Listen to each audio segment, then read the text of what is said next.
Welcome to a new segment of Coptic Civilization. I'm Michael Saad. Today's topic is the emergence of modern Coptic papacy. It's about this book that carries the same title, and it covers from the Ottoman time to the present time. The book has two co-authors, Dr. Magdi Guirguis, an independent scholar and author from Cairo, and Professor Nelly van Doorn-Harder. She covered the last 200 years. And our guest today is Professor Nelly van Doorn-Harder of Wake Forest University in Winston-Salem, North Carolina. Welcome, Professor. Thank you. Thank you for accepting our invitation. And we want to talk about your book because lots of research, lots of analysis, scholarly analysis, and of course, you have covered the Coptic Church for the last more than 20 years in your other publications, such as Coptic Nuns, Contemporary Coptic Nuns, that you authored and published in 1995, such as your other book that you co-edited with Carrie Vogt and was published in 1997 under the title Between Desert and City, the Coptic Orthodox Church Today, and many other publications, including your analysis of the current situation in Egypt and the Arab Spring. Your, as professor of Islamic studies, you also published articles and books about women reshaping Islam, reading in the Quran in Indonesia. You published, while you were professor in Indonesia for 5 years, you published an article about Coptic nuns in the Indonesian language. So thank you for contributing so much literature to the study of Coptic topics. Now, in your book, The Emergence of the Modern Coptic Papacy, you give a chapter to each patriarch since the year 1798. The chapter 9 is Reforming the Church for the 21st Century, and that's on Pope Shenouda. What's reforming the Church for the 21st century?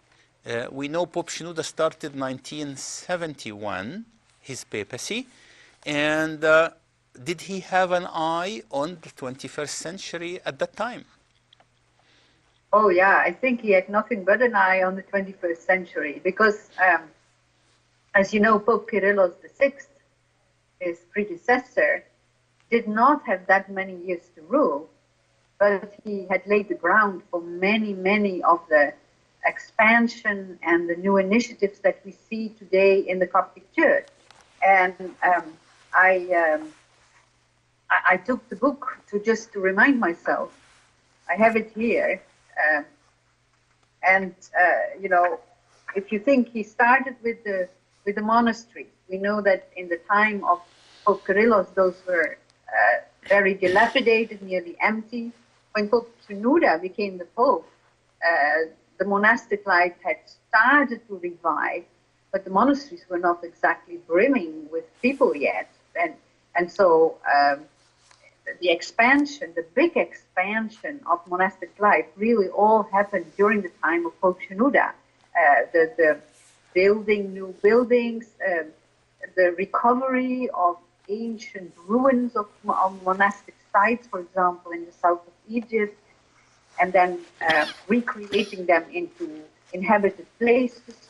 All that happened during the time of Pope Shenouda. And basically, what is very interesting, if I fast forward to another part of the Coptic church today, the Coptic church in diaspora, if you think now that we have bishops who grew up in Australia or outside Egypt, actually the new Pope, Amba Tawadros, studied in England. And so this, if you think about this whole monastic life, it's not just the buildings and what the monks do, but it's the expansion of the tasks and the scope of the issues that they are facing. And of course now, as the monks then step out from the desert and they go out to serve the church, then the church is not just only in Egypt, and that the entire building of the church in diaspora in Africa happened during Pope Shenouda. Pope Kyrillos started the process with, as we know, Amba Samuel, who traveled around the world and basically connected with people who were studying in the States and in Canada and everywhere else, which was the first priest, 1904, who was kind of a flying priest. He had to serve many communities. And from there, we now have over 450 churches worldwide. We hear of plans of the new Pope to open churches in Singapore, in Hong Kong, in Thailand. We have 24 bishops who are not in Egypt. And so we have an entire new part of the church that came almost completely into existence under the time of Pope Shenouda. And he negotiated and navigated all the changes that are necessary when you suddenly have Copts who are born outside Egypt and a third and fourth generation who maybe doesn't even know Egypt anymore or speak Arabic any longer. So these are all very interesting new developments, and they all really come to the surface in the 21st century. So that is why I call that chapter, why I refer to the 21st century. Did you meet Pope Shenouda one-on-one, and how many times, and what were the conversations? Oh, I met him several times, but once I met him for over 2 hours, and we had a very long conversation, very long interview, and I actually used many of the things that he told me during that interview in the book, because he basically, what he did during that interview, he talked about all the things, all the different, and that interview was in 2004, and he talked about all the different new elements that are now present in the church. And for example, he mentions, and now I'm just quoting myself, he mentions in Cairo alone there are over 30,000 Sunday school teachers, and we have pastoral care in every village and town. And so, and then he also talked about all the challenges of having churches abroad, and where you now also have Sunday school teachers, but with a public that has very different expectations than young people in Egypt, and also very different circumstances, and have challenges that they very different from the challenges that someone in Egypt. And so we also one of the other things we discussed was the church in Africa, that basically in the first time in the history of the Coptic church, the Copts could actually have missionary activity in the church in Africa. Has now grown. We know we had the Ethiopian church and we had the church in Sudan, but now there are churches in countries that never knew a Coptic church before. If Pope Shenouda was reforming the church for the 21st century, how do you see His Holiness Pope Tawadros II taking it from there, and in which direction? Well, he is completely, I think he has really taken on the church for the 21st century by, for example, now having special assistants who connect with the priests abroad, having a deputy, more or less, Amba Kyrillos in Milano, who will be in charge or who will assist the Pope directly with caring for the churches outside Egypt, especially in the Western world. I assume, I might be wrong, I did not ask him that, to be honest. And also we have, for example, the Holy Synod now has Amba Youssef, who is, as you know, one of the bishops here in the United States, and he is one of the 4 secretaries of the Holy Synod. So we can immediately see that this Pope is trying to incorporate many of these new elements inside the heart of the church in Egypt to be in constant communication with them. Education has been an important role of the Coptic Church, say from day one till today. And in 1900, there was like a statistic about schools in Egypt, and roughly speaking, 1/3 of the schools in Egypt were government owned and run. 1/3 was Coptic Church or Coptic benevolent societies built churches and running them, and 1/3 missionaries, Catholic, Protestants in Egypt, again, building churches, running them. That was in the year 1900. Then President Nasser nationalized education, which meant he confiscated, literally or effectively, all of these schools and made them government-owned and government-run. Now, in your book, how do you see all different popes contributing to education from that last 200 years, and where we are going from what we have today till for the future? Well, we know, of course, that the big father of reform is Pope Kyrillos IV. Yes. Who introduced the first Coptic Orthodox Church school in Egypt. And that was possible because the status of the Copts changed from dhimmi status to being equal citizens and free citizens. Right. So they could launch their own Coptic schools, because the Coptic school also catered and still does to Muslim students when it's whether it's elementary or high school. And this actually already started more or less under Pope Peter VII, who was the predecessor of Kyrillos IV, but he only paid attention to teaching the deacons. He did not think wide and as visionary as Pope Kyrillos IV really realized we need to educate the entire education.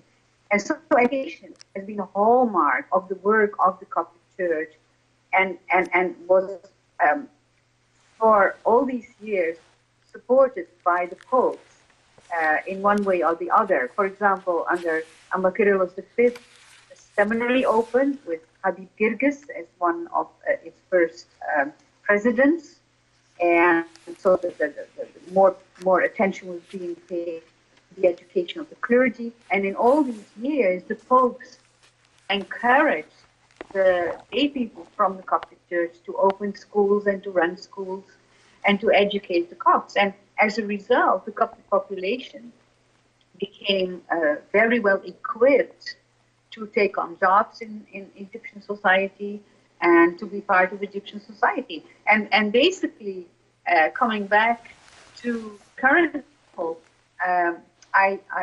when I was in Egypt in January, I talked to Amba Pachomius of Damanhur, who was interim Pope, as you know, who told me that one of the visions is to open more schools and also open more vocational programs in churches, so schools outside churches and vocational education programs in churches to help Copts be better equipped to find jobs and to also create, more opportunities to be part of society again. So, in a way, the pendulum is swinging back to the time where we were, where Copts see again a need to be a stronger part of society through education. Wow. Yes, education and monasticism and the structure of the church and this and that and, are pillars for building not only the church structure but also society, the nation, and civilization, both Coptic civilization and continuation of Egyptian civilization. One question regarding your book, I can see the word reformation almost mentioned in almost every patriarch you covered for 200 years. And that's a good theme that you focused on. Did this Pope produce reformation or not? How much reformation? What areas for reformation? Even Pope Macarius III, who was in the office of papacy for, I think, 18 months, a very short period. You call him the reforming Pope. And I was impressed by that. How do you critique the 200 years of papacy in terms of reformation? Well, the thing is that I, of course, had the privilege to write about a very exciting time. Yes. And it's a time that almost mirrors the first book, which is up to the time of the Arab invasion. Right. And my time starts at the invasion of Napoleon in Egypt, which was only 1798 or 1801, which opened up Egypt to the world, because then, Muhammad Ali Pasha came and he invited all kinds of new techniques and new schooling systems and so on and so on.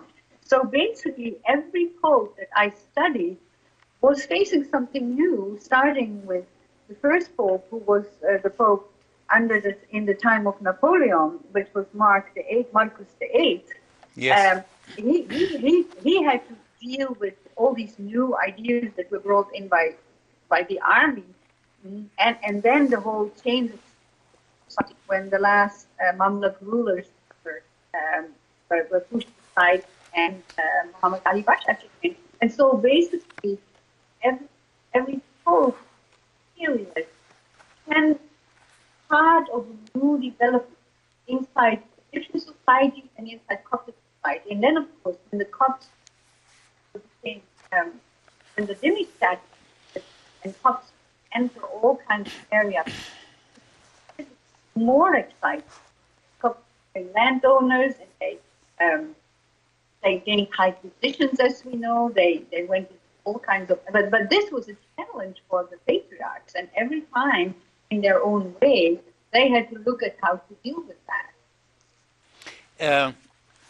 As we conclude this session, this segment on the emergence of the modern Coptic papacy, and the book by our guest today, Professor Nelly van Doorn-Harder, and the book is, of course, it's published by the American University in Cairo Press, and of course, as usual, is available on Amazon.com.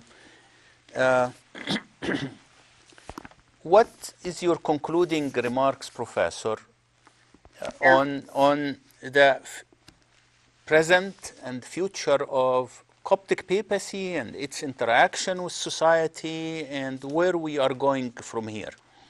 Well, basically, what really struck me is that every pope seems to have been the right person in the right time. Wow.